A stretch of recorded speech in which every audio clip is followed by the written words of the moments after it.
New at 10, the parents of Ashley Fallis suing Evans police. And they're going after several officers, including the chief, accusing them of covering up their daughter's murder. The 28-year-old found shot at her home in 2012. Police quickly called it a suicide, but last year her husband, a former law enforcement officer, was arrested and charged with her murder. 7 News reporter Marshall Zellinger live at Evans Police. And Marshall, the chief tells you he didn't even know he was being sued.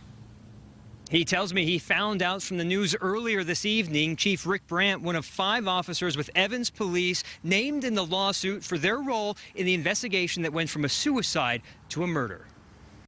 No officers are being criminally charged in how they handled the 2012 death investigation of Ashley Fallis, but they may still have to explain their behavior now that Fallis's parents have filed a federal civil lawsuit.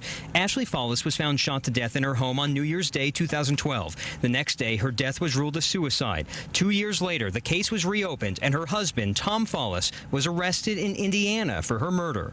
These 30 pages detail the death investigation, saying Evans officers knowingly omitted key incriminating witness accounts, altered witness testimony, and purposefully failed to follow standard protocol. At one point, the lawsuit describes this as the intentional cover-up. I reached Chief Rick Brandt on his cell phone tonight. He tells me he just got back into the country from a vacation, found out about the lawsuit from the media, and has not been served the lawsuit.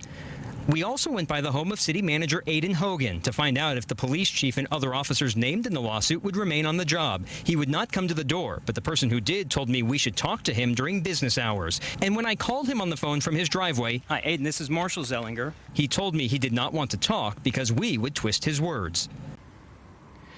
I asked Chief Rick Brandt if he would remain police chief. He tells me yes, and that he also said he would talk with me more about this tomorrow once he knew more about the lawsuit.